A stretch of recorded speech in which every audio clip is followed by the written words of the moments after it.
What is up, Capricorns? Welcome to my second channel. If you're not subscribed to this one or my main one, SouthernStrega Tarot, please make sure you do that. This is the free extended reading for the extra super long 13 deck eclipse in Scorpio, full moon eclipse in Scorpio read that I did for you guys that I'm posting today. This is your book reading of the oracle cards that I pulled for you, the free extended that I promised you. If you've not checked out the original reading, that link is in the description box below. If you guys want to book a personal reading, one similar to this one or a different type of personal reading, please email me at aSouthernStrega@gmail.com. That info is also in the description box below for you. I'm going to keep this short and sweet and just get into your book reading. So we have 8 different oracles that we pulled from, and I'm going to read you your little energies, all right, about what's going on with you guys. So you guys started off your reading with the full moon in Aries, all right, a fiery climax approaches. Let's just get to your book reading, okay? It says, a fiery climax approaches, full moon in Aries. It's time to see if you've been a little bit too much me. There's a tug of war going on between what you want and what someone else wants, but you'll have to wait a little while to see what's going to happen next. As you wait, ask yourself if you've been handling the situation as sensitively as you could have done. If you know deep down that you've been a little rash or harsh, gone too fast, or overstepped the mark, then accept that on some level you've created this situation yourself, which means that you can create your way out of it too. When this card comes up, a peak is coming and it could be fiery. Attune to the moon, it says. It says, be nice, be kind, smile, and be polite as you navigate to where you want to be. Additional meanings for this card include, being assertive is good, just don't ride roughshod over anyone. If you're in a tense situation, meditate your way to peace. It says, don't be a baby. Sorry, but this could be the issue. It also says you need to have more fun. The teaching behind this card, it says the full moon in Aries is a super fiery time when emotions can run very high. On the upside, there's excitement about what may lie ahead, but tempers are likely to flare with rash comments or decisions. No matter when you pull this card, it signals that the situation has just or is about to come to a peak, perhaps in a rather heated way. There could be a price to pay if you have been too competitive or too blunt, all right? So that was your moon phase message for you guys. Next, we had the astrological oracles for y'all. You guys pulled Mars energy and Scorpio energy in reverse. So basically you had Mars in Scorpio. There's a little definition for what Mars in Scorpio means, all right? It gives you that, and then I'll read you the energies for both of the cards as well. For Mars in Scorpio, it says, Mars in Scorpio, the phrase that goes with that is, whatever you strongly desire can be yours, all right? And then the energies for Mars and Scorpio. Mars, it says, as the god of war and strategy, Mars is the representation of energy, power, and action. The red planet brings the force of will to the zodiac. The influence of Mars gives the ability to move forward, push through, and conquer barriers to success. Taken to extremes, this can lead to overpowering and crushing others in a quest toward victory. The impulse to make war or express anger in an unjust way is the shadow side of Mars. Righteous forcefulness and courage are the positive aspects, with the negative aspects being violence, conflict, and harsh aggression. When Mars appears in your oracle reading, let its strength and vigor carry you towards your goals, okay? And then for Scorpio, what it says is,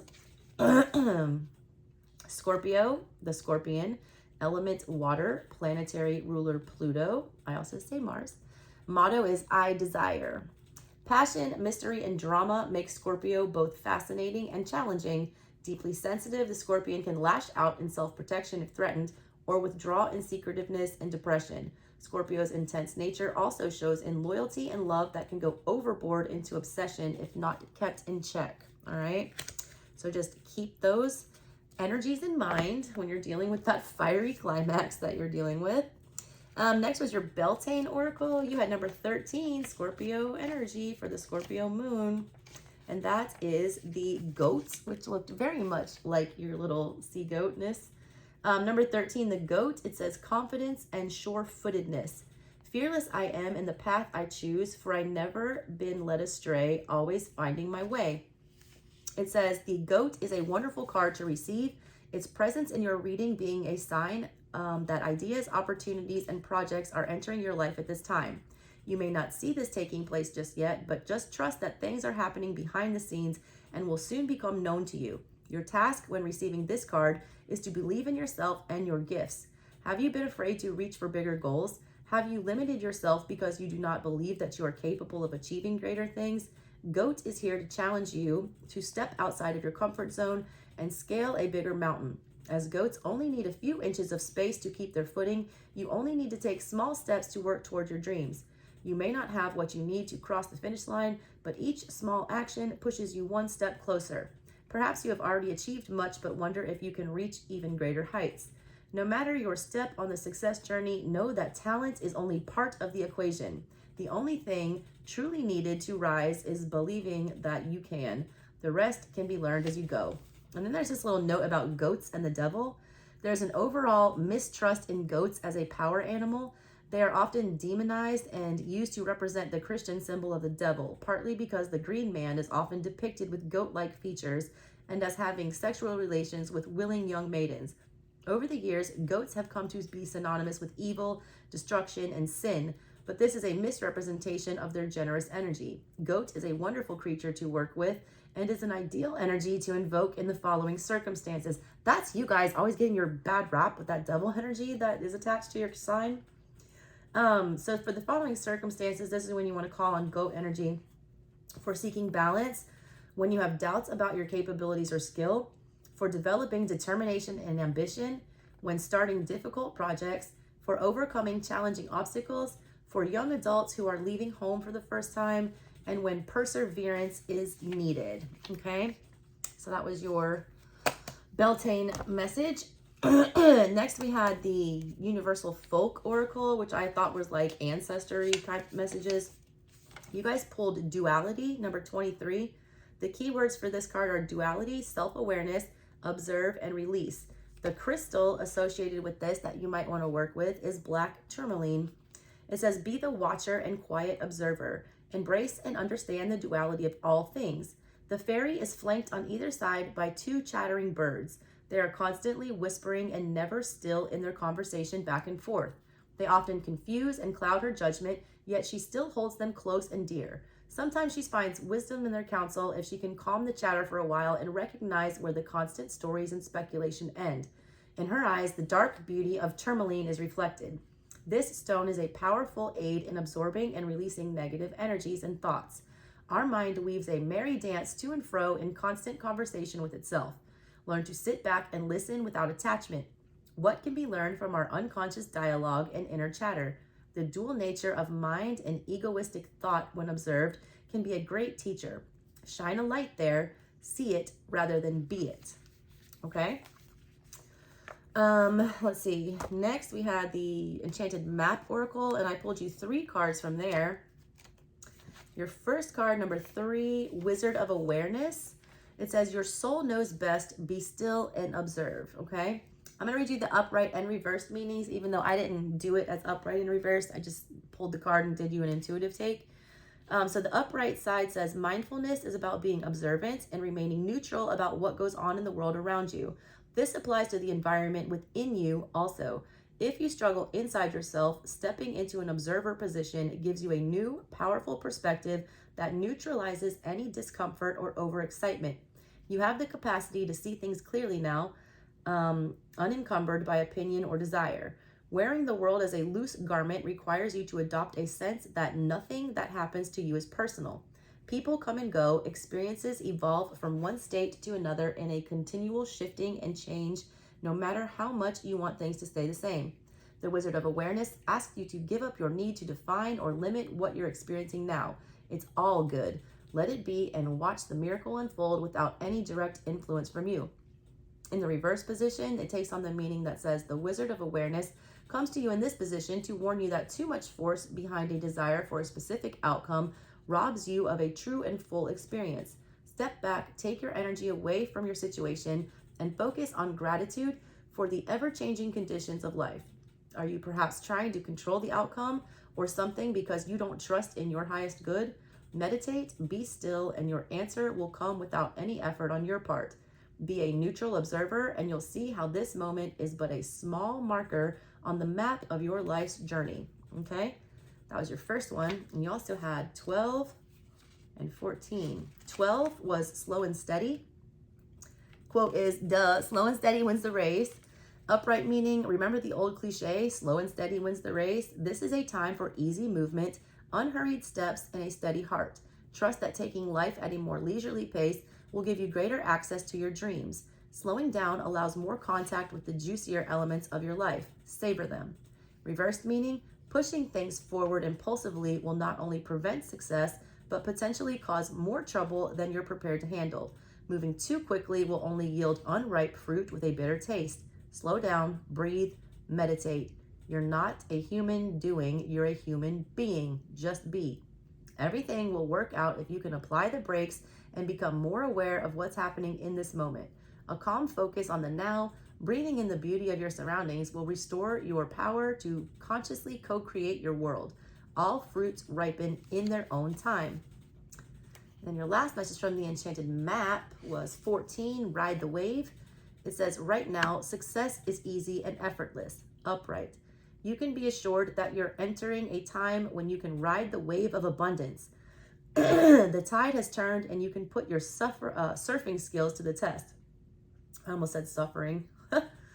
Everything that you know, all your talents, coupled with your hopes and dreams, will carry you forward. People and circumstances have come out of the ocean of potential and possibility to take shape in a wave of spectacular activity. Know that you're definitely on the right path. Reversed, you may be mistaking a rogue wave for a fun ride. You can only coast for so long before you hit the shoreline with a smack. The tide is ebbing and your activities are now preparing you for when that wonderful wave comes in for you to ride. You're meant to learn how to be a strong swimmer now. Don't worry, preparation ensures a successful result. However, you must wait patiently for the right moment to come. Now is the time for conscious preparation and skill building. All right, great.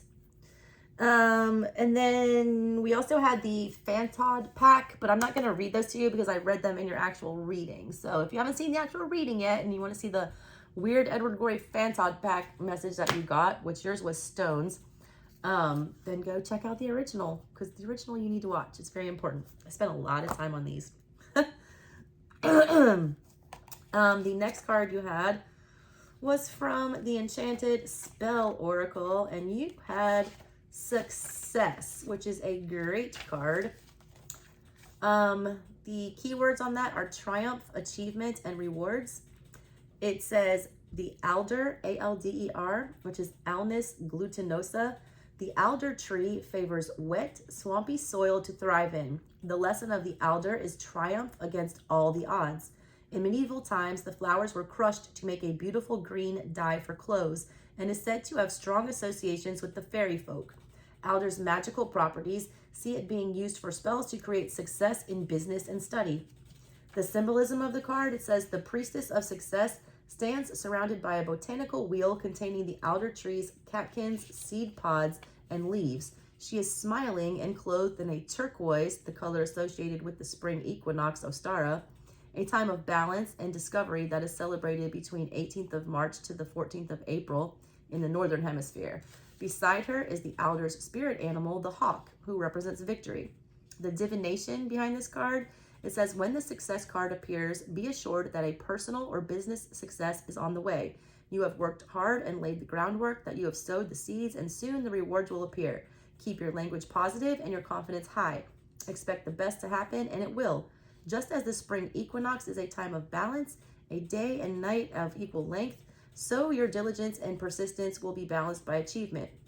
There's a green leaf success spell that they give you here. It says to bring the energy of sweet success to a venture or project, try this simple alder leaf spell. Take a green candle, an alder leaf, a silver coin, and a piece of green paper. Light the candle and write your vision of success on the paper. Go into detail about all the wonderful things that you would like to happen after all of your hard work. Wrap the alder leaf and silver coin in the green paper and keep them in your study or office area. Light the green candle periodically and know that success is on its way. All right, so that's your little ritual. And to close it out with words of wisdom from the Mother Mary Oracle, you guys pulled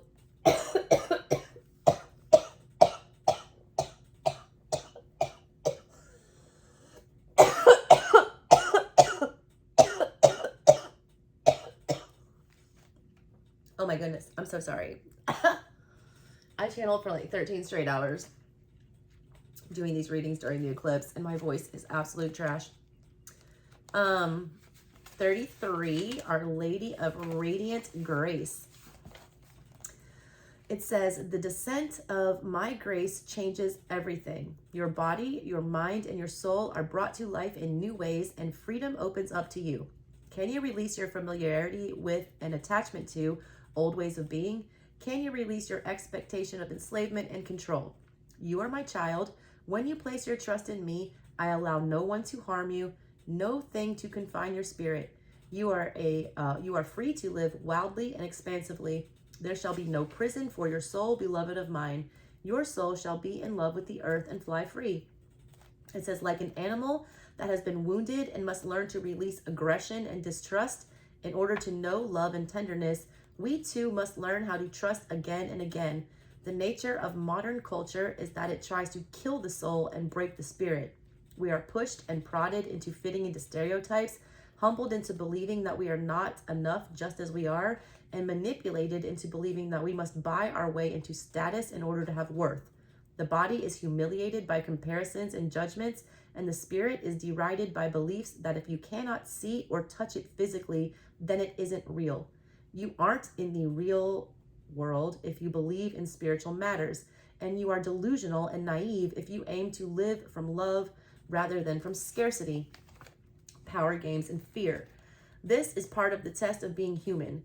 We were born to rise above these humiliations and disparagements, to become stronger than them, wiser than them. In doing so, we help liberate others as well, showing the way, a more authentic and healing way to live. We were born not to fear our bodies and deny our spirits, but to love the earth and fly with the wings of the Holy Mother's grace. Even with powerful and marvelous wings upon our back and the perfect current in the air through which to soar into freedom and exhilaration, if we do not trust enough to leap, all that comes to nothing. To live into our divine destiny, which is so much nobler, more compassionate, kind, emotionally rich, creative, and rebellious than modern culture would have us believe, we need to trust. We need to trust that we are enough and that we are worthy of receiving. This is not some misplaced sense of entitlement or belief that the world owes us, or that the suffering of others only matters, if at all, when we have all of our needs met. The spiritual grace of the Holy Mother does not revolve around the immature tantrums of the thwarted ego. The ability to receive what this oracle speaks of requires the genuine, heart-centered realization that the divine lives and breathes as us and wants to come into full expression through all that we are, unique talents and quirky visions included. For this trust to manifest, and for us to be freed from self-imposed prisons that would lock us into fearful doubt and confusion, we need the radiant grace of Our Lady. That radiant grace is sunlight cutting through cloud and illuminating the earth in golden light. That grace is the joyful gasp that erupts from your lips when you witness a spontaneous, beautiful moment in the natural world. That is the grace that lifts us. We see that the door on the cage that we once believed ourselves to be locked within is actually not locked at all. That grace is the chutzpah that we need to kick the door open and dare to step outside. It is the Divine Mother standing on the other side of the unlocked cage door that we have just kicked open, beckoning us to join her. She stands there in a lush field of wildflowers, hair blowing in the wind, calling to us. She says, "Come here, beloved of mine. Step into this wild world with me. We have so much to share together, and with the rest of the world, let's go rattle some cages. Freedom awaits all of my children." This oracle comes to you at a time when, whether you are conscious of it or not, a greater spiritual embodiment is upon you. This will take great courage to accept. You will not necessarily feel in control or understand some of the changes in relationships and life circumstances that happen as a result of this greater divine presence manifesting within your being. These changes are manifesting through the Mother's grace to allow you to be free. Remember that freedom does not mean being alone. Freedom comes with a sense of living your destiny without obstruction. That will include having a deep and connected relationship that feed and nourish the soul. Allow the Mother to flow into your heart and be with you as you trust in what is unfolding now through her radiant grace. The healing process and affirmation here, it says that you feel the dark red earth beneath your feet and it feels solid and supportive. A warm breeze moves about your body and the light is golden. You sense Mother Mary standing beside you, dressed in red, flecked with gold. She smiles at you as though you are her oldest friend and passes you the edge of her thick red cape. The cape is heavy and strong, and as you hold it, the warm breeze turns into a strong wind. Together, run like children and leap into the air, lifted and free. Stay with this sensation for as long as feels good for you. When you are ready, your feet gently touch the ground once more. The rich red earth beneath your feet feels solid and supportive. Finish the healing process with this affirmation said aloud, preferably 3 times. Here's your affirmation. It says, the radiant grace of the Holy Mother Mary lives within my heart, freeing my body and soul to thrive. I open now to the fulfillment of my spiritual destiny through her grace. All right. I think Cancer had that card. And so did Scorpio. So there's that. If you have those placements, you may want to check those readings out. All right, Caps, that was your bonus extended. Please go check out the original. It's super long. It's like an hour and a half long. I get into Sabian symbols, the astrology, all that good stuff of the eclipses. Plus, there's a love reading and a full general reading and a whole bunch of other stuff going on there. So please check that out. Love you, Capricorns. I will catch you on the next one. Bye-bye.